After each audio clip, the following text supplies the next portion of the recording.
আমার মনে আছে ডাকসু নির্বাচনের পরে রাম আর বাম যারা, আমি তো লাইভ গুলো দেখছি, তারা এখন মাথার চুল ছিঁড়িয়ে খাচ্ছে যে হইল কি। মতবি গাইছি কম পড়েছি কোরআনে যে ওরা মরবে, হিংসায় জ্বলে পুড়ে মরবে। যা আরম্ভ হয়েছে বাংলাদেশের মানুষ যা দেখাচ্ছে, এদেশে রাম বাম আর অন্য কোন দেশের আধিপত্য যারা কায়েম করতে চায় তাদের আর স্থান হবে না। এই কথা বলেন না কেন? এই জন্য আগামীর সিদ্ধান্ত কিন্তু একটু কঠিন। বদরের ময়দান আমরা দেখিনি, কিন্তু আগামীতে হয়তো বদরের ময়দান আসতেছে। বদরের ময়দানে নবীজি বলেছিলেন আমার কেমন যেন লাগছে, কারণ বাবার বিরুদ্ধে ছেলে অস্ত্র ধরবে, স্বামীর বিরুদ্ধে স্ত্রী অস্ত্র ধরবে, দোলা ভাইয়ের বিরুদ্ধে শালা অস্ত্র ধরবে। এরকম কঠিন ময়দান নবীজি নিজেও ইতস্তত করছিলেন। সাহাবা একরামের মনের দিকে তাকিয়ে যে কি না কি হয়, একজন যুবক বললেন আপনি কোনো চিন্তা করবেন না, আমার মনে হয় বাংলাদেশে এই ময়দান সামনে এবার আসতেছে। বহু জেলায় কিন্তু স্ত্রী স্বামীর বিপক্ষে যাবে এবার। কথা বলেন না কেন? বহু জেলায় বাংলাদেশে বাবার বিরুদ্ধে ছেলে দাঁড়িয়ে যাবে। আমাদের চুয়াডাঙ্গার আলমডাঙ্গায় যিনি নমিনি, ওনার বাবা মানুষের তৈরি করা আইনের পক্ষে, আর উনি আল্লাহর তৈরি করা আইনের পক্ষে। আমার মনে হয় সে আবু বকর আর আবু বকরের সন্তানের মতো হয়ে গেছে। একই বাড়িতে আছে। হযরতে আবু বকর বাড়িতে যুদ্ধ করে যখন আসলেন, ছেলে আব্দুল্লাহ ডাক দিয়ে বলে বাবা আমি কিন্তু জিহাদের ময়দানে তোমারে 3 বার দেখেছিলাম, কিছু বলি নাই, মনে করলাম তুমি আমার বাবা, অন্য কেউ হলে আমি কেটে ফেলতাম। হযরতে আবু বকর খাবার খাচ্ছিলেন, খাবার রেখে দিয়ে হুঙ্কার দিলেন সন্তান 3 বার তুমি দেখার পরও কিছু বলো নাই, আল্লাহর কসম যুদ্ধের ময়দানে যদি তোমার আমি একবার দেখতে পেতাম একবারে আলাদা করে ফেলতাম। এবার আমার মনে হচ্ছে ময়দান সেইটাই ফিরে আসতেছে। আমি আগেই বলেছি এবার হয় আল্লাহর দল নাই শয়তানের দল। কথা বলুন। এজন্য যারা উল্টা পাল্টা করতে আসবেন তারা আগের থেকে সব কিছু থেকে বিদায় নিয়ে আসবেন। স্ত্রীর মহরণা যদি দিয়ে না থাকেন দিয়ে আসবেন, কারণ আপনি ফিরে যেতে নাও পারেন। আপনি দখল করতে আসবেন আর আমরা ছেড়ে দেব না। ওই ইমানদার এখন আর দেশে নেই, ইমানদার এখন হয়ে গেছে আবু বকরের মতো। বদর দেখিনি, কিন্তু বদর এবার দেখবো। উহুদের ময়দান দেখিনি, এবার সামনে উহুদে দেশে দেখবো। হয় ইসলাম থাকবে না ওরা থাকবে। পাবনাবাসী রব্বুল আলামিন যেহেতু জানিয়েছে আমি আল্লাহ নিজে তাদেরকে নিয়ে আসবো। হ্যাঁ, কি করবে তারা আপনি এবার মিলান। বাংলাদেশে ৭৩টা দল, কোরআনের আয়াতের সাথে কাদের জীবন চরিত্র কর্মপদ্ধতি মেলে আপনি দেখেন তো। আদিল্লাতিন আলাল মুমিনিনা আইজ্জাতিন আলাল কাফিরিন। রব্বুল আলামিন বলেন তাদের গুণাগুণ হচ্ছে দুনিয়ায় আদিল্লাতিন আলাল মুমিনিন, তারা মুমিনরা নিজেদের প্রতি রহম দিল। আপনি তাকান, বাংলাদেশে বাড়ি আপনার পাবনায়, আমার বাড়ি কুষ্টিয়া, এক জেলা থেকে আর এক জেলা ডিস্টেন্স একেবারে কম না। এখান থেকে আমার বাড়ি কমপক্ষে 50 কিলোমিটার। অথচ আমার মনে হয় যারা দিন কায়েম করতে চেষ্টা চালাচ্ছে এই দেশে, যেতে রেজাউল ভাই এই চেষ্টা করে, আমির হামজাও করে, আমার কাছে আমার মনে হয় আমার আপন ভাইয়ের চাইতে এটা মহাব্বতের বেশি। এটা তৈরি করে দিয়েছে কে? আজিল্লাতিন আলাল মুমিনিন। সারা বাংলাদেশে একই অবস্থা, এমনকি সারা দুনিয়ায়, সারা পৃথিবীর 257টা দেশে একই অবস্থা। যারা দিন কায়েম করতে চায় তার বাড়ি আমেরিকায়, তাতে কি? আমার বাড়ি বাংলাদেশে, তাতে কি? আমার আপন ভাই আমার বাড়ির পাশে থাকে, সে মানুষের তৈরি করা আইনের পক্ষে, তার চাইতে আমি রেজাউলকে আমার মন থেকে বেশি ভালোবাসি। আইজ্জাতিন আলাল কাফিরিন, কিন্তু তারা মুমিন, কাফেরদের প্রতি বড় কঠোর। আপনি তাকান, আজ তারা পৃথিবীতে যারা একামতে দিনের কর্মী, তাদের সামনে আপনি কোন শরীয়ত বিরোধী কাজ করে টিকে থাকতে পারবেন না যদি তাদের শক্তি থাকে। মাস্ট বি, কিছু না করলেও প্রতিবাদ তারা করবে। এই কথা বলেন না কেন? সুতরাং এই দেশে শরীয়ত বিরোধী কোনো কাজ করলে যারা এদেশের সত্যিকারের ইমানদার পারা বাধা দেবে, প্রোটেস্ট করবে। এ রাজবাড়িতে এবং রাজশাহীতে যে ঘটনাটা ঘটিয়েছে, ইসলাম বিরোধীরা তারা নাম নিয়েছে আমরা সুন্নি। কিসের সুন্নি? আপনি সুন্নতের বিরুদ্ধে কাজ। আপনার সেজদার জায়গা বানিও না। আর নোরা পাগলার কবরকে ওরা কাবার আদলে বানিয়েছে। কত রকমের কথাবার্তা ইসলামের ডাইরেক্ট বিপক্ষে বলেছে। জনগণ প্রোটেস্ট করে এখন ওই রাজবাড়ি গলন্দ এলাকার আলেম ওলামা পর্যন্ত এখন বিপদে। আজকেও শুনলাম 23 জন আলেমকে গ্রেপ্তার করেছে। কাদের ইশারায় কি করছেন আমি জানি না। সারা বাংলাদেশের আলেমরা যদি এক বাক্যে হুঙ্কার দিয়ে ওঠে, এদেশের যারা নামধারী বাতিলপন্থী যারা আছেন বিভিন্ন নাম নিয়ে টিকে থাকতে পারবেন না। প্রশাসনকে আমরা আহ্বান জানাবো, এদেশের মুসলমানদের সেন্টিমেন্ট বোঝার চেষ্টা করেন। দেশটা শান্ত আছে, অশান্ত করবেন না। আমরা তো কোরআনের আয়াতের তাকিদে এই কাজগুলো করি। আজিল্লাতিন আলাল মুমিনিন আইজ্জাতিন আলাল কাফিরিন। কাফের যারা তাদের প্রতি কঠোর আমাকে হওয়াই লাগবে। তাদের আচার অনুষ্ঠান, তাদের ব্যবহার, তারা যা করছে ওগুলো তো আমার জন্য না, তারা করছে ইসলামকে ধ্বংস করার জন্য। এই জন্য বাধ্য হয়ে আমার প্রোটেস্ট করা লাগছে। ইউজাহিদুনা ফি সাবিলিল্লাহ, তারা জিহাদ চালাবে, তারা সংগ্রাম করবে। লা ইয়াখাফুনা লাওমাতা লাইম, কোন তিরস্কারকে তারা পাত্তা দেয় না। বাংলাদেশে যারা একামতে দিনের কর্মী তারা এই আয়াতটা 100% মেনে চলছে। কত রকমের কথা তাদের পেছনে লাগিয়ে দেয়, তারা পেছনে ফিরেও তাকায় না। আপনি বলেন খাপের খাপ মিলে যাচ্ছে না? এদেশে অন্য কোন দলের ভেতর আপনি এটা পাবেন না। তাদের দাড়ি ছোট, এই জন্য ফতোয়া দেওয়া হয়। কোনো দিন তারা এর বিরুদ্ধে কথা বলে না। আমার কাজ আমি করে যাব, পেছনে কোত্তা ঘেউ ঘেউ করুক। কোন তিরস্কারকারীর তিরস্কারকে তারা পাত্তা দেয় না। আর এটা যাকে তাকে আল্লাহ দেয় নাই। যে গুণগুলো বললাম, যালিকা ফাদলুল্লাহ, আল্লাহ পাক বলেন এটা আমি আল্লাহর অনুগ্রহ। ইউতিহি মাইয়াশা, যাকে ইচ্ছা আমি আল্লাহ এটা দান করি। সুতরাং এই দেশে যারা একামতে দিনের কর্মী আছেন, আপনি নিজে নিজে আনন্দ পাবেন আল্লাহ আপনাকে নির্বাচিত করেছেন। নয়তো আপনার ভেতরে মুমিনদের প্রতি মহব্বত দিত না। কাফেরদের আচার অনুষ্ঠান, তাদের প্রতি এমন কঠোর হওয়ার মনোভাব আল্লাহ তৈরি করে দিত না। আপনি দিনের কাজ করতে গিয়ে কাউকে তোয়াক্কা করেন না, কারো তিরস্কারকে ভয় পান না, সামনে এগিয়ে যেতে আছেন। আপনি মনে করবেন এই দিনটা গুণ যাদের ভেতরে আছে, এটা আল্লাহর বিশেষ দয়া আপনার প্রতি। আল্লাহ সবাইকে দয়া বাংলাদেশে দেয়নি, যাদের দিয়েছে তারা যেন শুকরিয়া আদায় করে। আল্লাহু ওয়াসিউন আলিম। রব্বুল আলামিন বলেন আমি কিন্তু বিশাল এবং প্রশস্ত। জোরে বলেন সুবহানাল্লাহ। মেয়েরা যারা এসেছেন তাদের জন্য আমার একটাই ওয়াজ, সামনে আপনাদের বিশাল বিশাল দায়িত্ব আসতেছে, বিশেষ করে আমানতের দায়িত্ব। নবীজি জানিয়েছেন আল্লাহ এবং রসুলের অবাধ্য হয়ে যায় এমন কোন কাজ স্বামী না বাবা না পৃথিবীর কারো হুকুম মানা যাবে না। সামনে যেহেতু বলেই দিয়েছি, হয় আল্লাহর দল নাই শয়তানের দল। সুতরাং স্বামী হোক, বাবা হোক, ছেলে হোক, কাউকে মানা যাবে না আল্লাহর বিপক্ষে রায় দিতে গিয়ে। এক কথা বলে না কেন?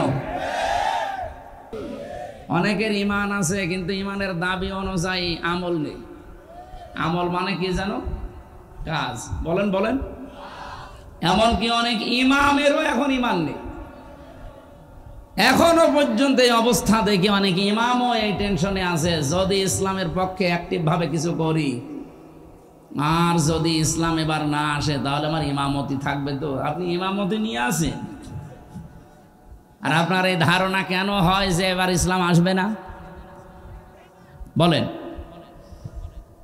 ছেলে যদি এলাকার মাইকে ঘোষণা দেয় যে আমার বাবার সম্পদ আমি পাই কি না পাই, মানুষ তারে পাগল বলবে না? আর পাগল যদি একবার নাম হয়ে যায় তারে পাঠাবে কোথায়?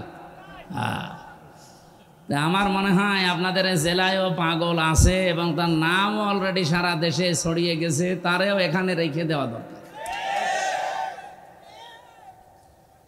পাগল তো বাইরে থাকলে সমস্যা, ওদিকে কিশোরগঞ্জে একজন আছে, তার নামই পড়ে গেছে ফজু পাগলা।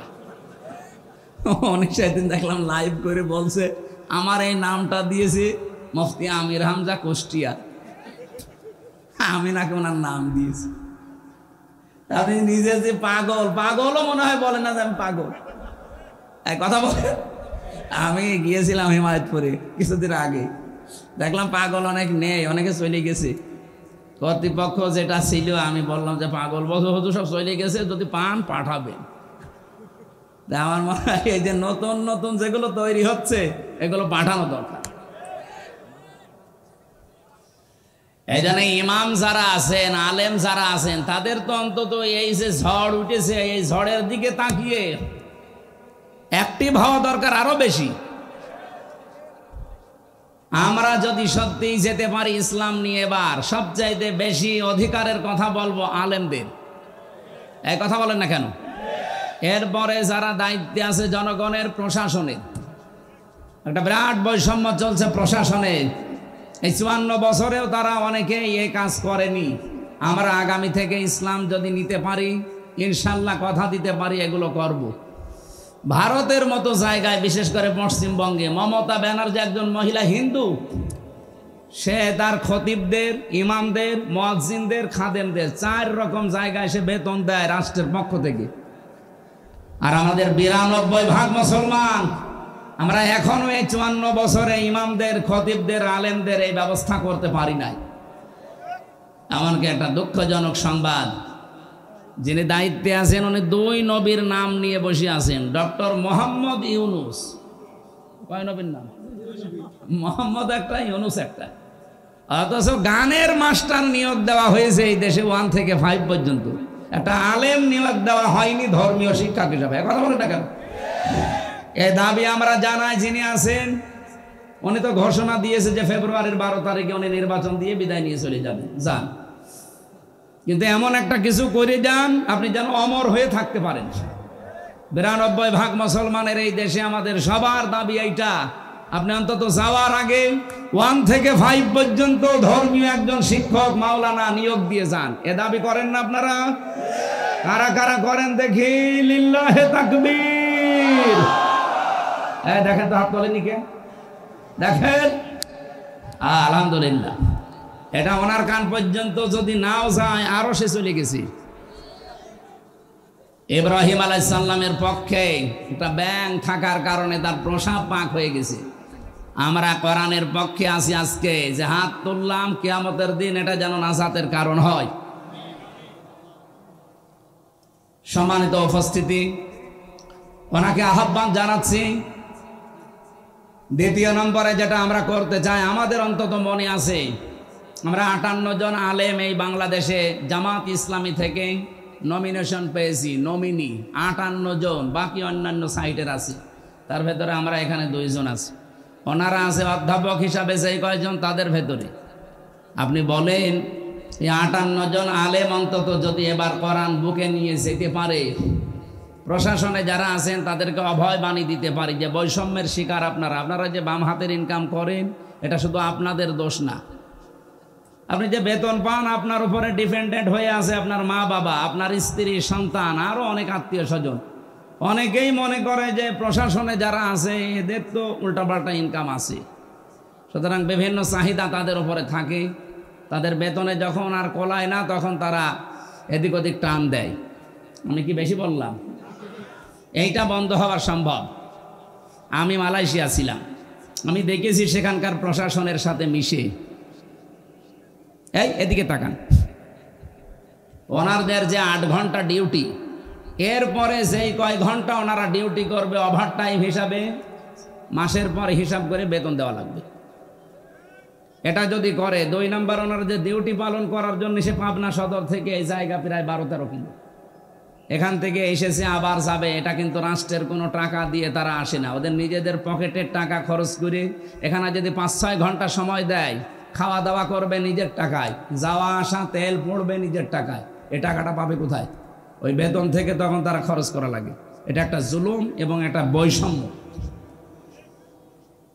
পৃথিবীতে 8 ঘন্টার উপরে ডিউটি করলে আপনাকে অবশ্যই ওভার টাইম হিসাবে টাকা দেওয়াই লাগবে, তাহলে সে বাম হাতের ইনকাম করবে না। প্রশাসনে যারা আছেন আগামীতে তারা এটা পাবেন যদি ইসলাম আসে। আর ইসলাম বাদ দিয়ে যদি অন্য কিছু আসে, যা আছেন হ্যাঁ আসবে আপনার হয়তো 2 টাকার জায়গায় 4 টাকা, কিন্তু সব হবে অবৈধ। অবৈধ যারা ইনকাম করে তাদের কি হয়, আপনি নেপালের দিকে তাকান, ন্যাংটা করে পিটাচ্ছে।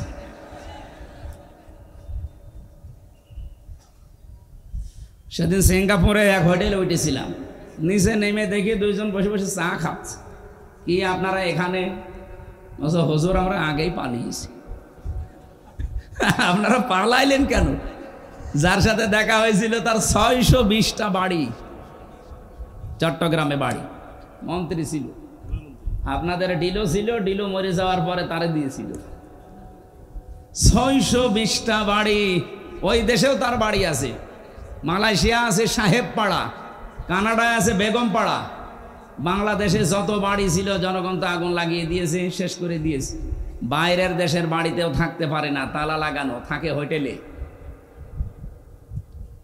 আমি বললাম হোটেলে কেন, আপনি বাড়িতে থাকতে পারেন না? বলছে 20 লাখ বাঙালি আছে এই পাশের দেশে মালয়েশিয়া। যদি ওরা জানতে পারে বাইরে আমি ঘুরে বেড়াচ্ছি, পিটিয়ে ভক্ত বানিয়ে ফেলবে। এই জন্য খুব চুরি করে আসে। হুজুর দোয়া করেন। দোয়া? আপনার জন্য দোয়া আসবে? এই অবৈধ ইনকাম করে কি করলেন? এই যত টাকা পাচার করেছিলেন, এই টাকাগুলো পাচার না করে যদি দেশে আপনি কর্মসংস্থান তৈরি করে দিতেন, এই দেশের লক্ষ লক্ষ যুবকেরা এখনো বেকার, এবং বাইরে যেয়ে তারা দেখি রাস্তা ঝাড়ু দেয়, থালা বাসন মাজে, রান্না করে, টয়লেট সাফ করে।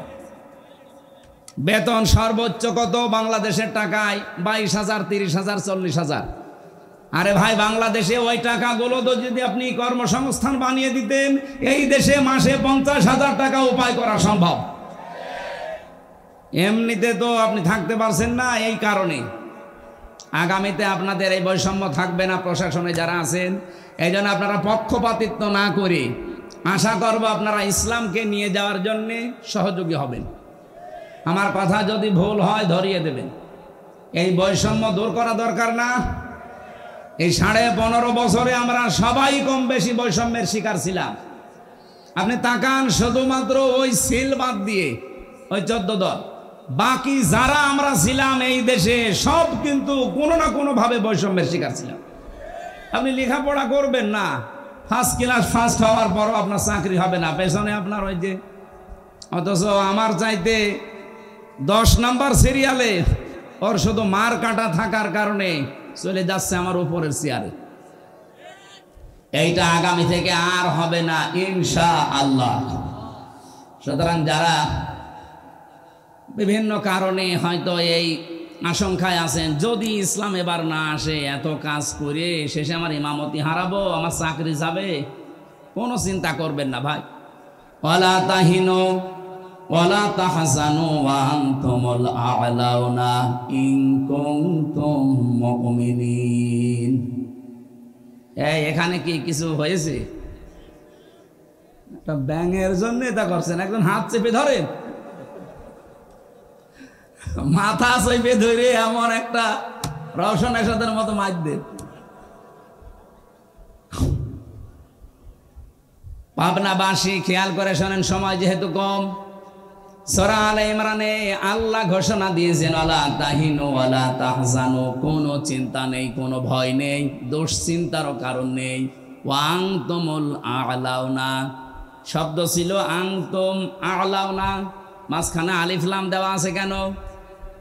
আমি আরবি গ্রামার পড়তে গিয়ে দেখেছি, মুবতাদা যদি নির্দিষ্ট হয়, মারেফা হয়, খবর হবে অনির্দিষ্ট নাকেরা।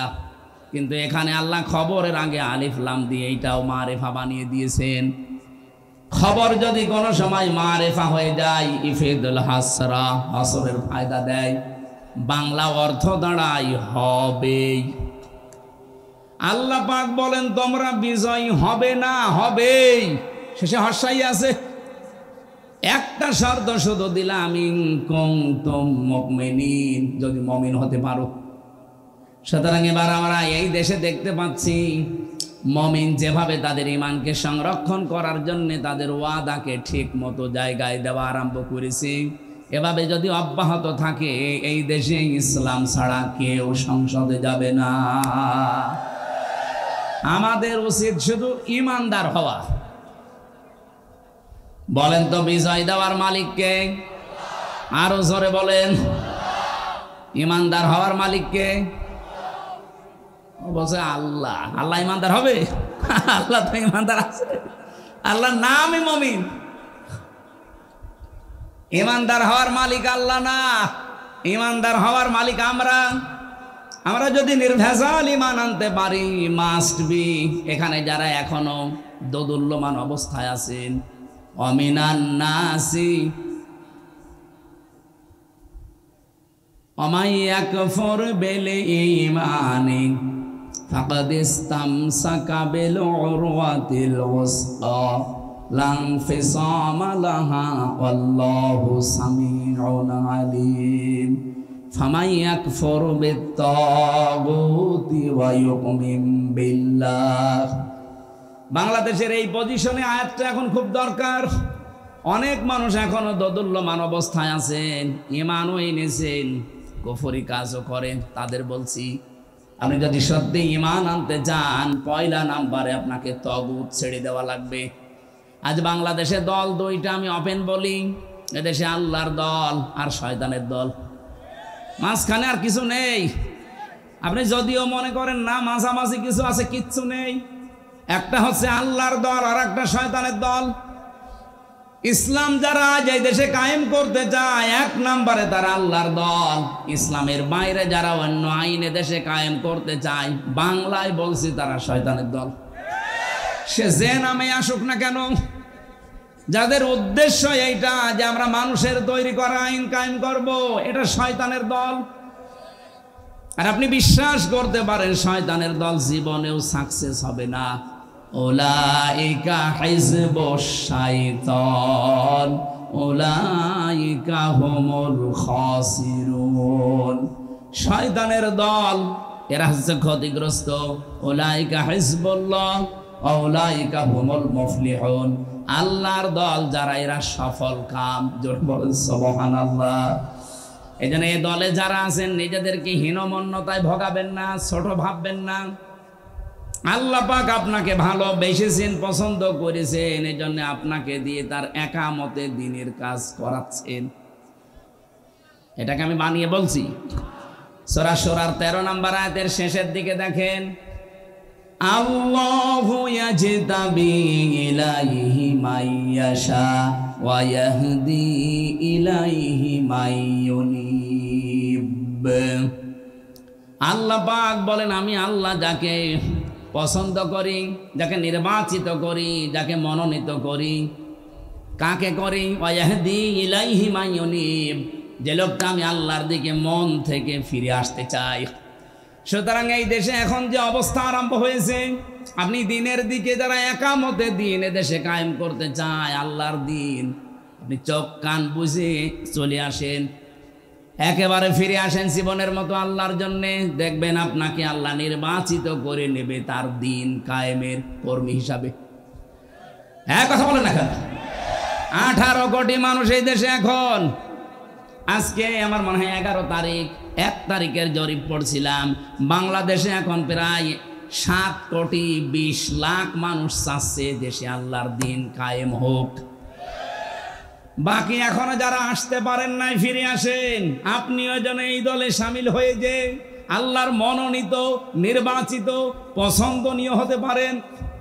হ্যাঁ, এই কথা বললে কারা আসে না, রাগ করে, আল্লাহ তাও জানিয়েছেন আগের শব্দে, কাবুরা আলাল মুশরিকিনা মা তাদউহুম ইলাইহি।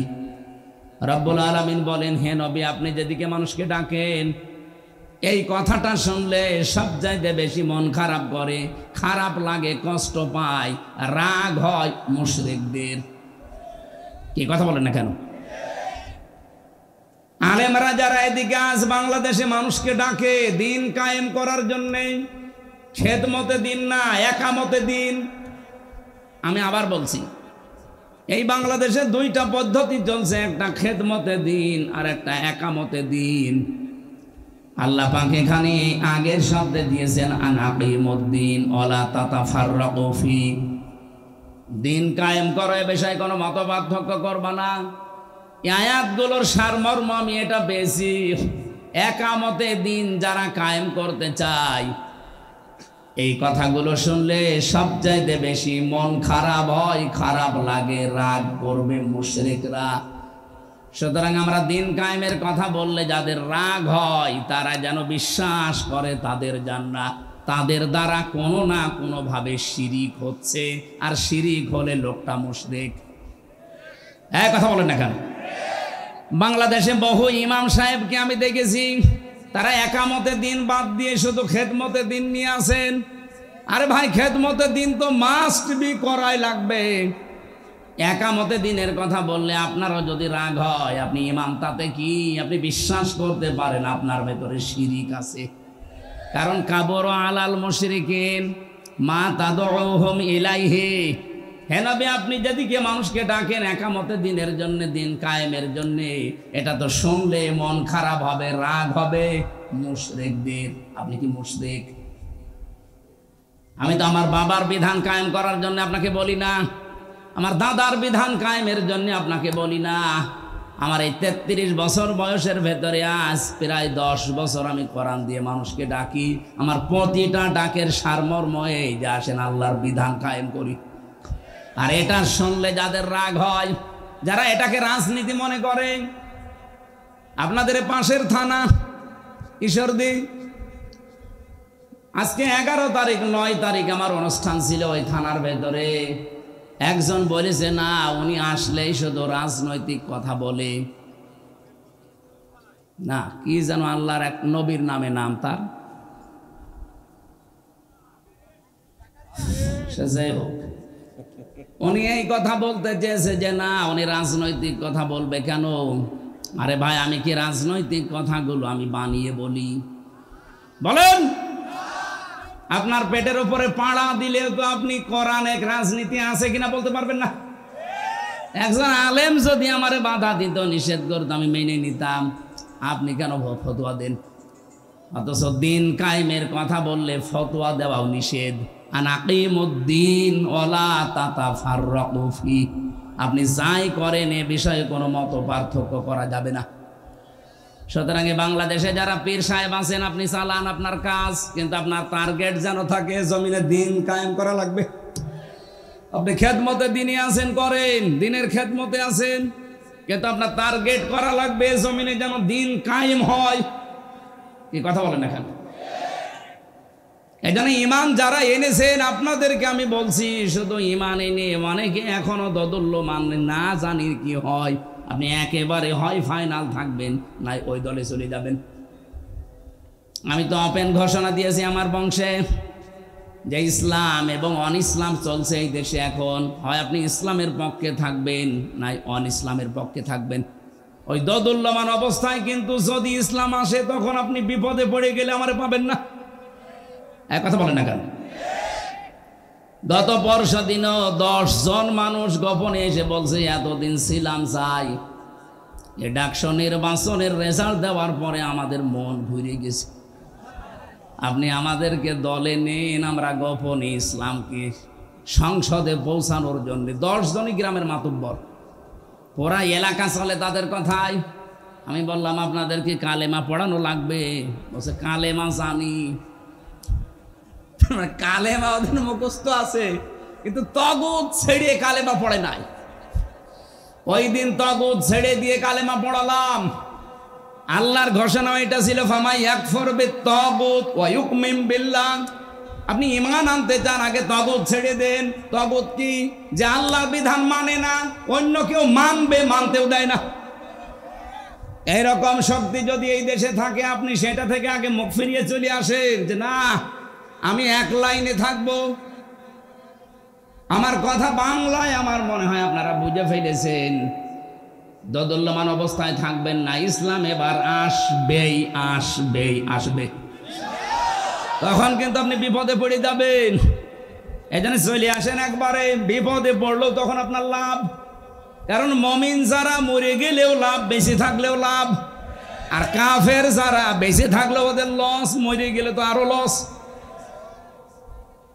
কাফেরদের জীবনে কোনো শান্তি আল্লাহ রাখে না। আপনি যদিও চর্মচোখে দেখতে পান খুব শান্তিতে আছে, কে বলেছে আপনাকে? যারা কাফের, যারা মুশরিক, এই দুনিয়াদার যারা গোনায় অভ্যস্ত, অপরাধ করতে করতে জীবন শেষ করে, ওই মানুষগুলোর জীবনের শান্তি আল্লাহ নষ্ট করে দেয়। ফাইন্না লাহু মাঈশাতান দনকা ওয়া নাহশুরুহু ইয়াউমাল কিয়ামাতি আ'মা। রব্বুল আলামিন বলেন, আমার বিধান থেকে কেউ যদি মুখ ফিরিয়ে নেয়, আমার ঘোষণা হচ্ছে তার জীবন আমি সংকীর্ণ করে দেই। তার আয় উন্নতিতে কোনো বরকত থাকে না।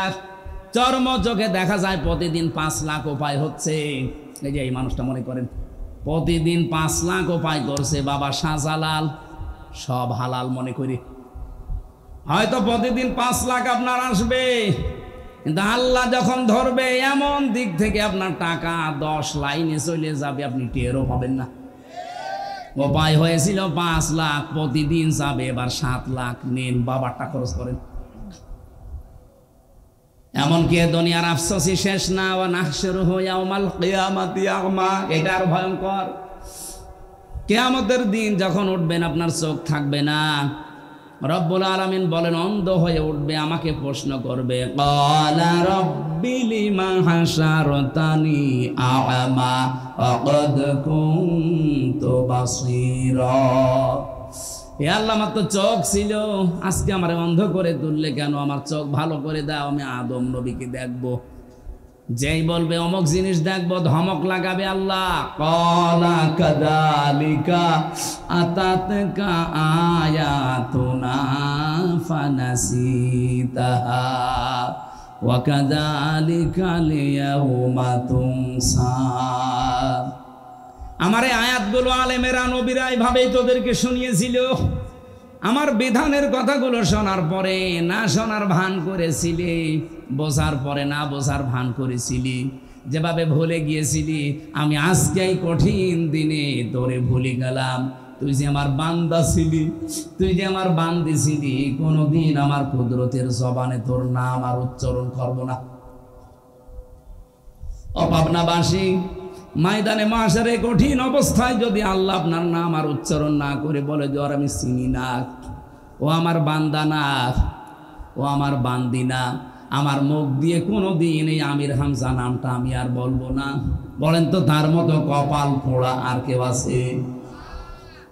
এই জন্য ফিরে আসেন আপনি অ্যাক্টিভ ভাবে। আমার আত্মের তেলাওয়াত কিন্তু আয়াত ওই রকম। সূরা মায়েদার 54 নম্বর আয়াতটা পড়েছি আমি। এমন কিছু মেসেজ আয়াতের ভেতরে বাংলাদেশ সম্পর্কে আমার মনে হচ্ছে আছে। আয়াতের ব্যাখ্যা বিশ্লেষণ পড়ার পরে আমার মনে হয় যে এই মাত্র আল্লাহ এই দেশ দেখে নাজিল করলো। আপনি একটু অ্যাক্টিভ ভাবে শুনবেন, অবশ্যই কিছু পাবেন এখান থেকে।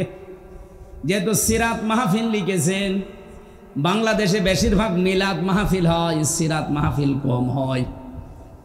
অথচ মানুষ যদি ওই মিলাদ থেকেও শিক্ষাটা নিতে পারতো, বাংলাদেশে সাদাবাজি থাকতো না। আমি সিরাত ইবনে হিশাম পড়ছিলাম, সিরাত বিশ্বকোষ, বিশেষ করে আর রাহিকুল মাখতুম। এখানে নবীজির জন্ম নিয়ে যে মিলাদ যারা দেন, মিলাদ মানে জন্ম, মিলাদ মানে এই মিলাদ নিয়ে যারা মাতামাতি করেন শুধু জিলাপি আর খিচুড়ি, তাদেরকে বলছি এই শিক্ষাটা অন্তত আপনি নেবেন। মিলাদ আপনি দেন, আমি নিষেধ করছি না, কিন্তু শিক্ষাটা নেন। মিলাদ মানে জন্ম, নবীজি জন্ম নিয়ে কি করেছিলেন। ঐতিহাসিক যারা তারা লিখছে নবীজি জন্মের পরেই 3 জন মহিলার দুধ পান করেছিলেন। 1 নম্বরে আমেনা, 2 নম্বরে উম্মে আইমান, 3 নম্বরে হযরতে হালিমাতুস সাদিয়া রাদিয়াল্লাহু তাআলা আনহা। হযরতে হালিমা বলেন, আমি ওই সময় মুশরিকা ছিলাম। মোহাম্মদকে কোলে তুলে নেওয়ার পরে আমি ডান স্তন তারে দিলাম, সে পান করেছে। বাম স্তন তারে দিলাম, সে সঙ্গে সঙ্গে মুখ বের করে দিয়েছে। 1 বার 2 বার 3 বার আমি মুখ লাগালাম, 3 বারই সে বের করে দিল। জোর করে মুখ লাগাতে চাই, বের করে দেয়। আমার চোখের দিকে ইশারা দিয়ে মানে চোখে চোখে যেন আমাকে বোঝাতে চায়, মা হালিমা জোর করেন কেন? আমার ডান স্তন অধিকার ছিল, হক ছিল, আমি পান করেছি। বাম স্তন এটা আমার অধিকার না, আমার হক না। আমি জানি আপনার সন্তান আছে, দুধ ভাই আমার, সেটা আব্দুল্লাহ। আমি দুনিয়ায় ভাইয়ের হক নষ্ট করার জন্য আসি নাই, এসেছি ভাইয়ের হক ফিরিয়ে দেওয়ার জন্যে। পাবনাবাসী, এটা রেকর্ড হচ্ছে, যেই নবী এই রবিউল আউয়াল মাসে জন্ম নিয়ে মায়ের কোলে বসে ভাইয়ের হক ফিরিয়ে দেয়, সেই নবীর উম্মত আমরা যত বড় হচ্ছি ভাইয়ের হক মারার জম হচ্ছি। এখানে নবীজি শুধু দুধ ভাই আর আপন ভাই না, আল মুসলিম আখুল মুসলিম, মুসলমান মুসলমানের ভাই। আপনি কোন কারণে এক ভাই আর এক ভাইয়ের কাছে চাঁদাবাজি করে ওর সম্পদ নিজের কাছে রেখে দেন? আপনি কি জানেন আপনি কি হয়ে গেছেন অলরেডি? এটা আবি যাররিন রাদিয়াল্লাহু তাআলা আনহু قال قال النبي صلى الله عليه وسلم من ادعى ما ليس له فليس منا وليتبوأ مقعده من النار। মুসলিম শরীফের হাদিস। আমি কি বানালাম? বিশ্বনবী বলেন, যেই জিনিস তোর না ওই জিনিস যদি কারো কাছ থেকে জোর করে জবরদস্তি করে যেভাবেই হোক নিজের দখলে কেউ রেখে দেয়, দুইটা শাস্তি তার শুরু হবে। এক নম্বরে ফালাইসা মিন্না, ওই দিন থেকে সে আর নবীর উম্মত নেই। দুই নম্বরে ওয়ালিয়াতা বাওয়া মাকআদাহু মিনান নার, সে যেন জাহান্নামে নিজের একটা স্থান বরাদ্দ করে নিল। আমার তো মনে হচ্ছে 1 বছর 1 মাসের ভেতরে বহু মানুষ চাঁদাবাজি করে নবীর উম্মত থেকে বের হয়ে গেছে। আপনি যার সম্পদ নিলেন চাঁদাবাজি করে, ওটার মালিক কি আপনি? বলেন। হ্যাঁ, এখানে ব্যাখ্যায় একটা কথা পেয়েছি, জিনিসটা যদি আপনারই হয় আর আপনি যদি ওটা ফেরত পান, তাহলে এই হাদিসের যে শাস্তি তার আওতা মুক্ত থাকবেন। বোঝেননি? বুঝেছেন কি বললাম? বলেন তো।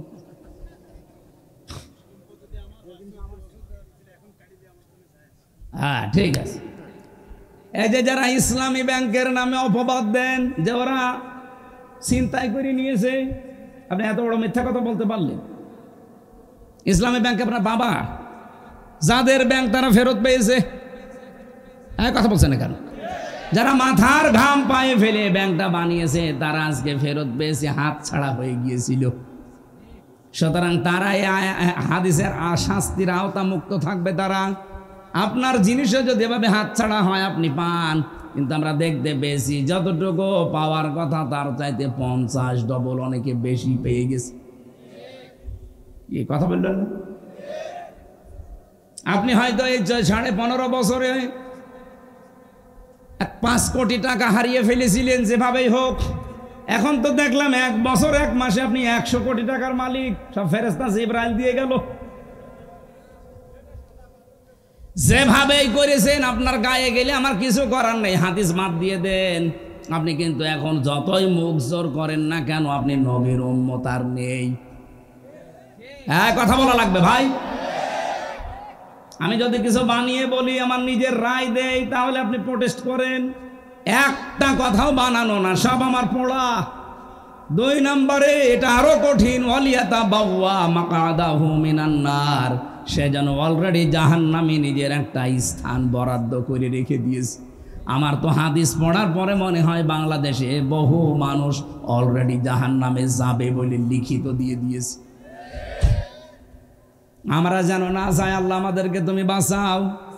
দুনিয়াতে দরকার আমরা কারাগারের মতো থাকবো, এর পরেও যেন আমরা জাহান্নামে স্থান বরাদ্দ না করি। সকলে বলেন আমিন। তাহলে নবীজির এই মিলাদের শিক্ষাটা আজ পর্যন্ত আমরা নিতে পারিনি। যদি নিতে পারতাম, বাংলাদেশে চাঁদাবাজি নামক এই অভিশাপ বন্ধ হয়ে যেত। আপনার অবস্থা আমি জানি না। আমার কুষ্টিয়ায় গণসংযোগ করাকালীন আমি যে কোনো মার্কেটে ঢুকলেই হাউমাউ করে জড়িয়ে কাঁদে, হুজুর আর পারছি না। আগে তো দিতাম 20 টাকা, এখন দেওয়া লাগছে 50 টাকা। এই একটা কথা হইল। আপনি একজন মাজলুম মানুষ, এই কাজ করতে পারেন? আপনি নিজেরটা দেখলেন না যে মানুষের সম্পদ কেড়ে নিলে কেমন লাগে? সেই কাজ যদি আপনি আবার আরম্ভ করেন, আমার তো মনে হচ্ছে শুধু ডাকশো না, শুধু জাকশো না, রাখশো মাকশো সবই হারাবেন। হ্যাঁ, কথা বলেন। এই জন্য যারা আছেন তারা যেন থামেন, আরো যা অবৈধ করেছেন ওগুলো ফেরত দিয়ে দেন, নয়তো আপনি নবীর উম্মত থেকে খারিজ হয়ে গেছেন, আর জাহান্নামে আপনি যাবেন। এই জন্য বরাদ্দ হয়ে গেছে আপনার নাম। মিলাদের শিক্ষাও নিতে পারে না, আর মিলাদ দিচ্ছে। আর ভাই, আমারে ডাক দিয়ে মিলাদ দেয়, জিলাপি কিনেছে, খিচুড়ি রান্না করেছে, বিরিয়ানি, টাকা পেলেন কোথায়? 7-8 টাকা। আমি কি বেশি বললাম? আপনি চলেন আমার কুষ্টিয়ায় কবুরহাটে খাজানগরে, মিলাদ দিচ্ছে, বিশাল মিলাদ, 5000 মানুষকে খাওয়াবে। আবার টাকা পেলেন কোথায় আপনি? আপনার নিজেরই তো চলতো না। হুজুর দোয়া করেন। কি দোয়া করবো? 7-8 টাকা। পাবনায় তো আর এরকম প্রতিষ্ঠান নেই, আমাদের কুষ্টিয়ার মতো চাউলের আড়ত নেই, এই জন্য আপনাদের সাদাবাজি নেই। আছে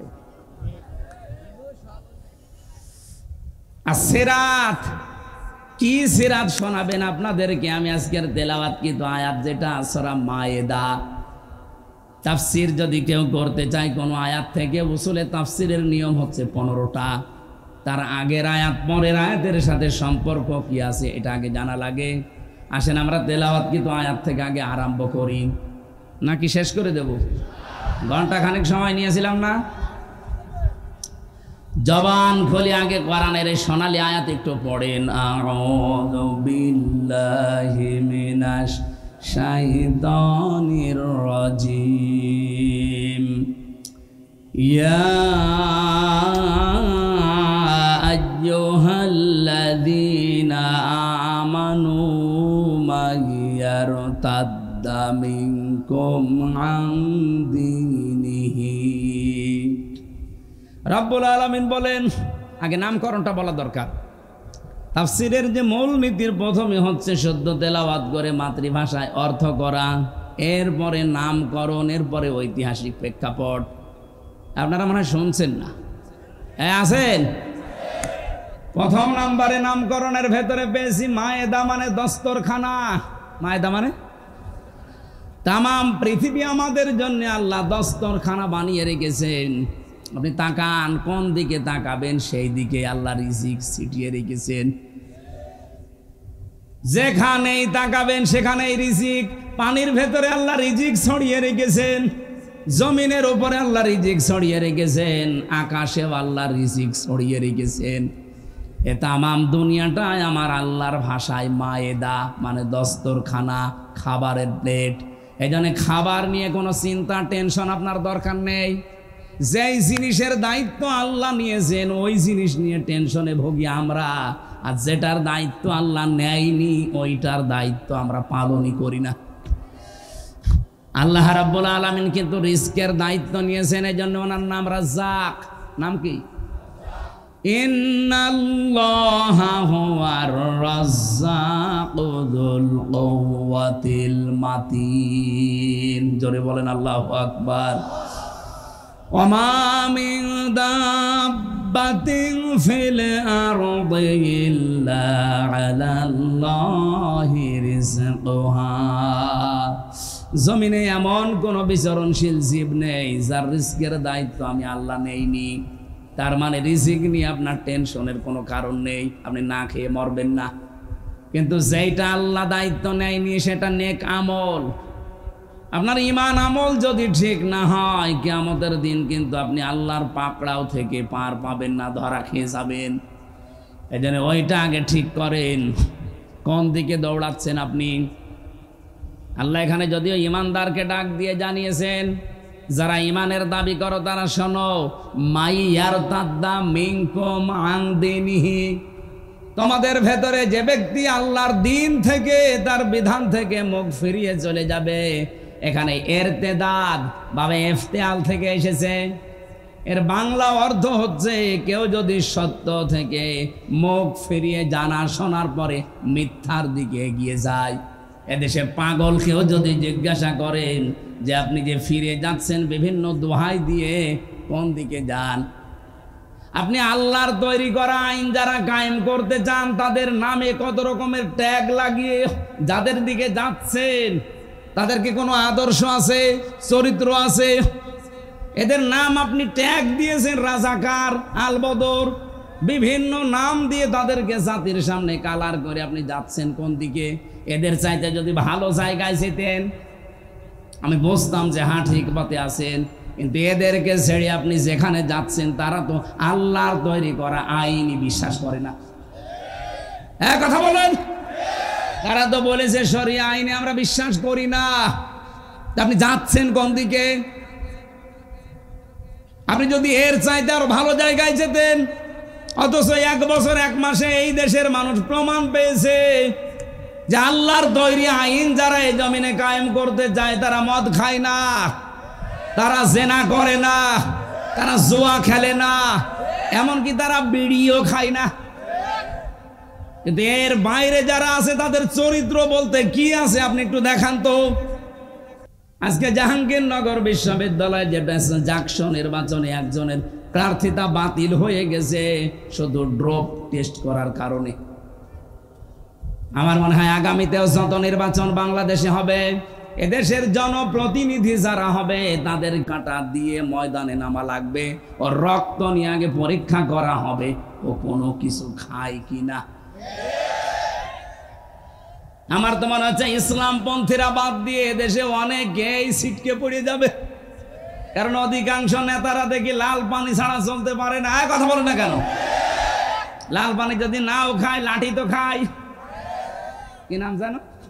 আকিস বিড়ি, আর তার একটু দামি তা খায়।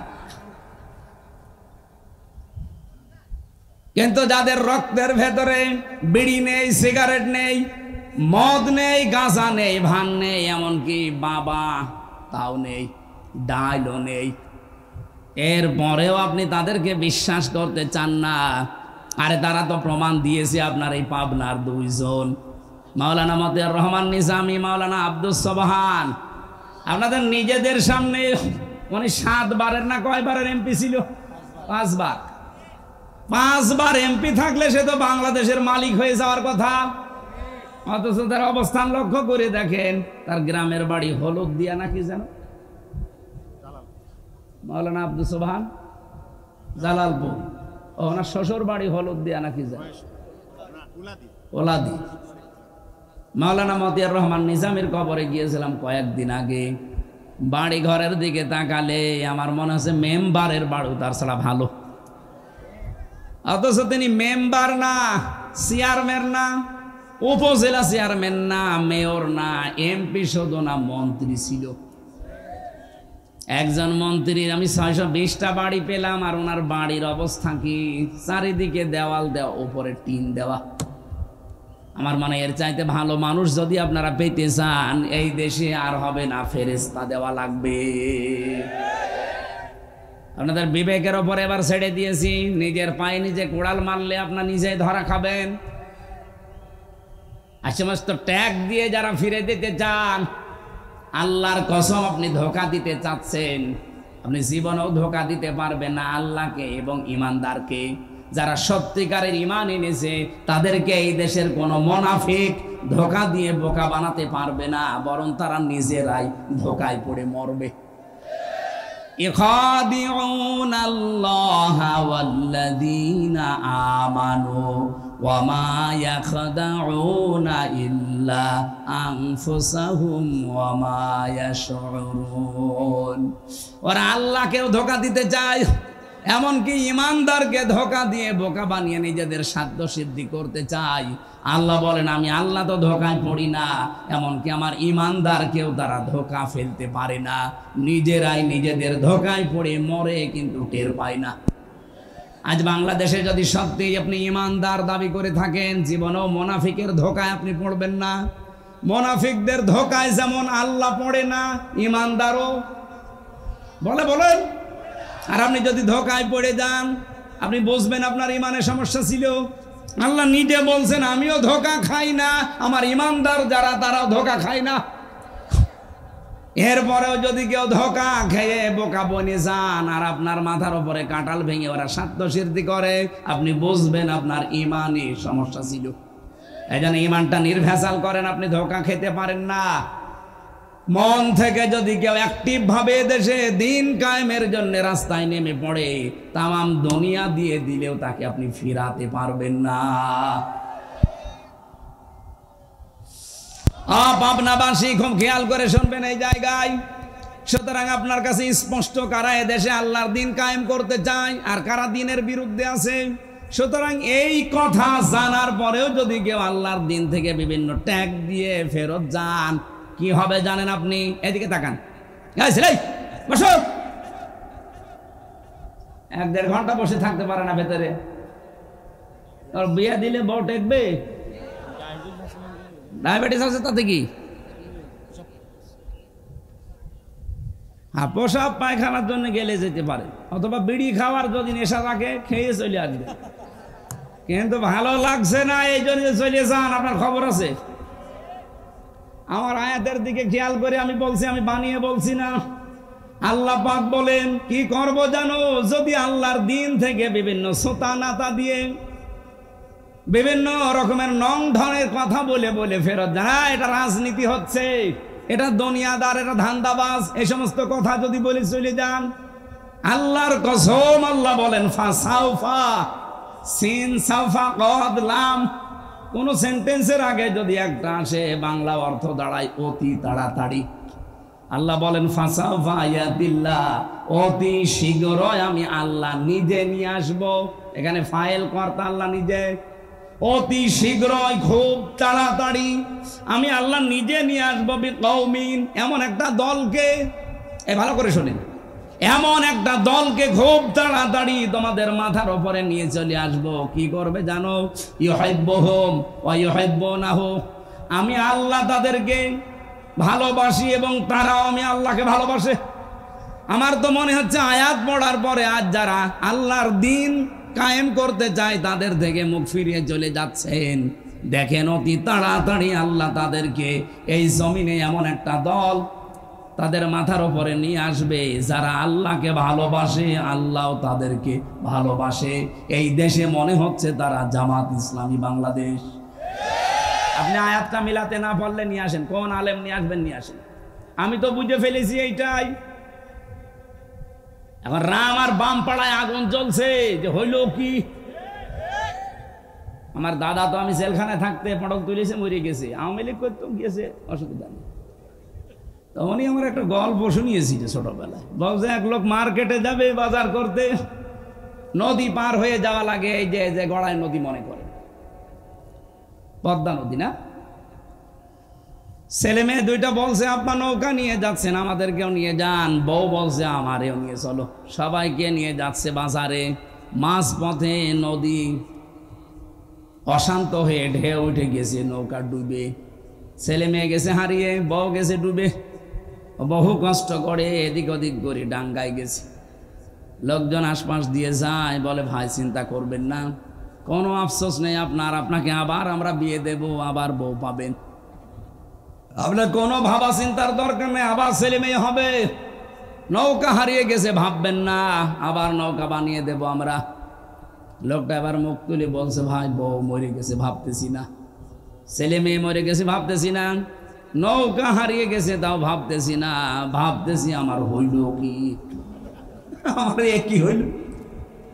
আমার মনে আছে ডাকসু নির্বাচনের পরে রাম আর বাম যারা, আমি তো লাইভ গুলো দেখছি, তারা এখন মাথার চুল ছিঁড়িয়ে খাচ্ছে যে হইল কি। বিশেষ করে হারপিক মজুমদার, নামটা আমি জানি না, কি জানো না, নিজাম মজুমদার, এরা নিজাম মজুমদার বলার দরকার নেই, ওরা হারপিক মজুমদার বলবেন। ওর পুরা শরীর হারপিক দিয়ে পরিষ্কার করা দরকার। আমার তো মনে হয় মাথা থেকে পা পর্যন্ত পুরাটাই বেঈমান, খালি নামটা মুসলমানের নিয়েছে। এই শয়তানের কথাবার্তারা এখন এই জন্য আরো মানুষের মন মেজাজ গেছে খারাপ হয়ে, যে শয়তান পালিয়ে বলছে কি দাঁড়া করে দেখাচ্ছে। সারা রাম আর বাম পাড়া যারা বিশেষ করে আধিপত্যবাদ যারা কায়েম করতে চায় তারা এখন অলরেডি হাফ পাগল হয়ে গেছে। আমার মনে হয় পাবনা জেলা আমার সামনে আরো বড় করা লাগবে। কি পাগলা কারাত লাগলে জেলা বড় না করলে পাগলা কারাত দেবেন কোথায়? সেই দিন কিছু গালাগালি দেখে বলেছিলাম ওদের ওপর রাগ করে না। আগস্টের 5 তারিখের পর থেকে যেভাবে গালাগালি শুরু হয়েছে শুধু গোপালগঞ্জ নিয়ে, ম্যাডাম জিয়া তো বলেছিল যে এ জেলাই পাল্টিয়ে দেব, তাই বলেছিল না? আর আমি একটু শখ করে বলেছিলাম যে এত গালাগালি ওরা খায়, ওদের মানচিত্রে রাখার দরকার নেই। ওদিকে নড়াইল, এদিকে ফরিদপুর আর এদিকে মাদারীপুর, যেহেতু 3টা আসন আছে 3 জেলায় ভাগ করে দেন, ওদের জেলা গায়েব হয়ে যাবে। কথা কি খারাপ? তাহলে আপনি আর গাইল খাবেন না। কথা বললাম ওদের বাঁচানোর জন্য যে গাইল কেউ যেন না দিতে পারে, কারণ 3 আসন 3 জেলায় ভাগ হয়ে গেলে গোপালগঞ্জ বলে কোনো জেলা পৃথিবীতে নেই, সুতরাং কেউ গাইলও দেবে না। আর ওরা রেগে গেল, আরে আমার উপর রাখলে হবে? ম্যাডাম জিয়ারে তো কিছু বলতে পারেন না, ও তো পুরো নামই পাল্টিয়ে দিতে চেয়েছিল। কথা বলেন না কেন?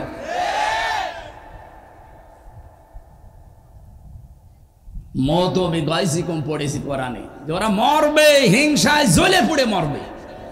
যা আরম্ভ হয়েছে বাংলাদেশের মানুষ যা দেখাচ্ছে, এদেশে রাম বাম আর অন্য কোন দেশের আধিপত্য যারা কায়েম করতে চায় তাদের আর স্থান হবে না।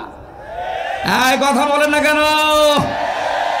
এই দেশ চলবে মানুষের, এই বিশেষ করে এই 24-এর সিদ্ধান্ত অনুযায়ী। আমি 47 দেখিনি, আমি 52 দেখিনি, আমি 71 দেখিনি, কিন্তু অস্বীকার করি না।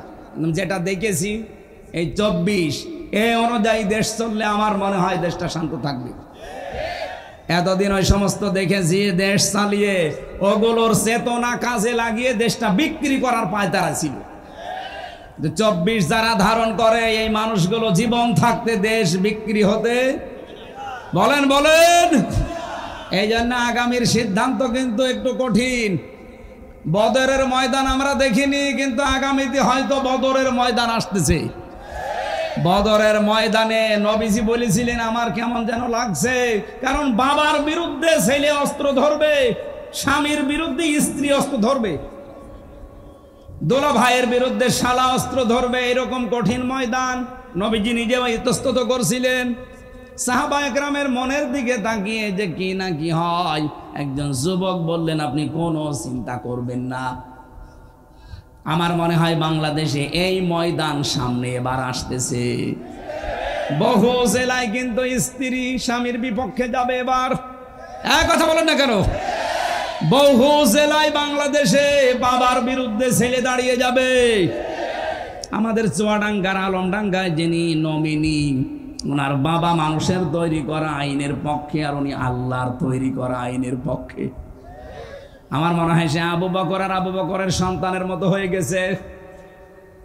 একই বাড়িতে আছে। হযরতে আবু বকর বাড়িতে যুদ্ধ করে যখন আসলেন, ছেলে আব্দুল্লাহ ডাক দিয়ে বলে বাবা আমি কিন্তু জিহাদের ময়দানে তোমারে 3 বার দেখেছিলাম, কিছু বলি নাই, মনে করলাম তুমি আমার বাবা, অন্য কেউ হলে আমি কেটে ফেলতাম। হযরতে আবু বকর খাবার খাচ্ছিলেন, খাবার রেখে দিয়ে হুঙ্কার দিলেন সন্তান 3 বার তুমি দেখার পরও কিছু বলো নাই, আল্লাহর কসম যুদ্ধের ময়দানে যদি তোমারে আমি 1 বার দেখতে পেতাম একবারে আলাদা করে ফেলতাম। এবার আমার মনে হচ্ছে ময়দান সেইটাই ফিরে আসতেছে। আমি আগেই বলেছি এবার হয় আল্লাহর দল নাই শয়তানের দল। কথা বলুন। এজন্য যারা উল্টা পাল্টা করতে আসবেন তারা আগের থেকে সব কিছু থেকে বিদায় নিয়ে আসবেন। স্ত্রীর মহরণা যদি দিয়ে না থাকেন দিয়ে আসবেন, কারণ আপনি ফিরে যেতে নাও পারেন। আপনি দখল করতে আসবেন আর আমরা ছেড়ে দেব না। ওই ইমানদার এখন আর দেশে নেই, ইমানদার এখন হয়ে গেছে আবু বকরের মতো। বদর দেখিনি, কিন্তু বদর এবার দেখবো। উহুদের ময়দান দেখিনি, এবার সামনে উহুদে দেশে দেখবো। হয় ইসলাম থাকবে না ওরা থাকবে।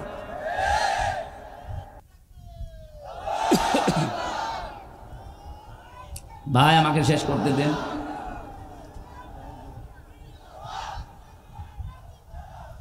পাবনাবাসী রব্বুল আলামিন যেহেতু জানিয়েছে আমি আল্লাহ নিজে তাদেরকে নিয়ে আসব। হ্যাঁ, কি করবে তারা? আপনি এবার মিলান বাংলাদেশে ৭৩টা দল, কোরআনের আয়াতের সাথে কাদের জীবন চরিত্র কর্মপদ্ধতি মেলে আপনি দেখেন তো। আদিল্লাতিন আলাল মুমিনিনা আইজ্জাতিন আলাল কাফিরিন। রব্বুল আলামিন বলেন তাদের গুণাগুণ হচ্ছে দুনিয়ায় আদিল্লাতিন আলাল মুমিনিন, তারা মুমিনরা নিজেদের প্রতি রহম দিল। আপনি তাকান, বাংলাদেশে বাড়ি আপনার পাবনায়, আমার বাড়ি কুষ্টিয়া, এক জেলা থেকে আর এক জেলা ডিস্টেন্স একেবারে কম না। এখান থেকে আমার বাড়ি কমপক্ষে 50 কিলোমিটার। অথচ আমার মনে হয় যারা দিন কায়েম করতে চেষ্টা চালাচ্ছে এই দেশে, যেতে রেজাউল ভাই এই চেষ্টা করে, আমির হামজাও করে, আমার কাছে আমার মনে হয় আমার আপন ভাইয়ের চাইতে এটা মহাব্বতের বেশি। এটা তৈরি করে দিয়েছে কে? আজিল্লাতিন আলাল মুমিনিন। সারা বাংলাদেশে একই অবস্থা, এমনকি সারা দুনিয়ায়, সারা পৃথিবীর 257টা দেশে একই অবস্থা। যারা দিন কায়েম করতে চায় তার বাড়ি আমেরিকায়, তাতে কি? আমার বাড়ি বাংলাদেশে, তাতে কি? আমার আপন ভাই আমার বাড়ির পাশে থাকে, সে মানুষের তৈরি করা আইনের পক্ষে, তার চাইতে আমি রেজাউলকে আমার মন থেকে বেশি ভালোবাসি। আইজ্জাতিন আলাল কাফিরিন, কিন্তু তারা মুমিন, কাফেরদের প্রতি বড় কঠোর। আপনি তাকান, আজ তারা পৃথিবীতে যারা একামতে দিনের কর্মী, তাদের সামনে আপনি কোন শরীয়ত বিরোধী কাজ করে টিকে থাকতে পারবেন না যদি তাদের শক্তি থাকে। মাস্ট বি, কিছু না করলেও প্রতিবাদ তারা করবে। এই কথা বলেন না কেন? সুতরাং এই দেশে শরীয়ত বিরোধী কোনো কাজ করলে যারা এদেশের সত্যিকারের ইমানদার পারা বাধা দেবে, প্রোটেস্ট করবে। এ রাজবাড়িতে এবং রাজশাহীতে যে ঘটনাটা ঘটিয়েছে, ইসলাম বিরোধীরা তারা নাম নিয়েছে আমরা সুন্নি। কিসের সুন্নি? আপনি সুন্নতের বিরুদ্ধে কাজ আপনার। সেজদার জায়গা বানিও না। আর নোরা পাগলার কবরকে ওরা কাবার আদলে বানিয়েছে। কত রকমের কথাবার্তা ইসলামের ডাইরেক্ট বিপক্ষে বলেছে। জনগণ প্রোটেস্ট করে এখন ওই রাজবাড়ি গলন্দ এলাকার আলেম ওলামা পর্যন্ত এখন বিপদে। আজকেও শুনলাম 23 জন আলেমকে গ্রেপ্তার করেছে। কাদের ইশারায় কি করছেন আমি জানি না। সারা বাংলাদেশের আলেমরা যদি এক বাক্যে হুঙ্কার দিয়ে ওঠে, এদেশের যারা নামধারী বাতিলপন্থী যারা আছেন বিভিন্ন নাম নিয়ে টিকে থাকতে পারবেন না। প্রশাসনকে আমরা আহ্বান জানাবো, এদেশের মুসলমানদের সেন্টিমেন্ট বোঝার চেষ্টা করেন। দেশটা শান্ত আছে, অশান্ত করবেন না। আমরা তো কোরআনের আয়াতের তাকিদে এই কাজগুলো করি। আজিল্লাতিন আলাল মুমিনিন আইজ্জাতিন আলাল কাফিরিন। কাফের যারা, তাদের প্রতি কঠোর আমাকে হওয়াই লাগবে। তাদের আচার অনুষ্ঠান, তাদের ব্যবহার, তারা যা করছে ওগুলো তো আমার জন্য না, তারা করছে ইসলামকে ধ্বংস করার জন্য। এই জন্য বাধ্য হয়ে আমার প্রোটেস্ট করা লাগছে। ইউজাহিদুনা ফি সাবিলিল্লাহ, তারা জিহাদ চালাবে, তারা সংগ্রাম করবে। লা ইয়াখাফুনা লাওমাতা লাইম, কোন তিরস্কারকারীর তিরস্কারকে তারা পাত্তা দেয় না। বাংলাদেশে যারা একামতে দিনের কর্মী, তারা এই আয়াতটা 100% মেনে চলছে। কত রকমের কথা তাদের পেছনে লাগিয়ে দেয়, তারা পেছনে ফিরেও তাকায় না। আপনি বলেন খাপের খাপ মিলে যাচ্ছে না? এদেশে অন্য কোন দলের ভেতরে আপনি এটা পাবেন না। তাদের দাড়ি ছোট, এই জন্য ফতোয়া দেওয়া হয়। কোনো দিন তারা এর বিরুদ্ধে কথা বলে না। আমার কাজ আমি করে যাব, পেছনে কোত্তা ঘেউ ঘেউ করুক। কোন তিরস্কারকারীর তিরস্কারকে তারা পাত্তা দেয় না। আর এটা যাকে তাকে আল্লাহ দেয় নাই। যে গুণগুলো বললাম, যালিকা ফাদলুল্লাহ, আল্লাহ পাক বলেন এটা আমি আল্লাহর অনুগ্রহ। ইউতিহি মাইয়াশা, যাকে ইচ্ছা আমি আল্লাহ এটা দান করি। সুতরাং এই দেশে যারা একামতে দিনের কর্মী আছেন, আপনি নিজে নিজে আনন্দ পাবেন আল্লাহ আপনাকে নির্বাচিত করেছেন। নয়তো আপনার ভেতরে মুমিনদের প্রতি মহব্বত দিত না। কাফেরদের আচার অনুষ্ঠান, তাদের প্রতি এমন কঠোর হওয়ার মনোভাব আল্লাহ তৈরি করে দিত না। আপনি দিনের কাজ করতে গিয়ে কাউকে তোয়াক্কা করেন না, কারো তিরস্কারকে ভয় পান না, সামনে এগিয়ে যেতে আছেন। আপনি মনে করবেন এই দিনটা গুণ যাদের ভেতরে আছে, এটা আল্লাহর বিশেষ দয়া আপনার প্রতি। আল্লাহ সবাইকে দয়া বাংলাদেশে দেয়নি, যাদের দিয়েছে তারা যেন শুকরিয়া আদায় করে।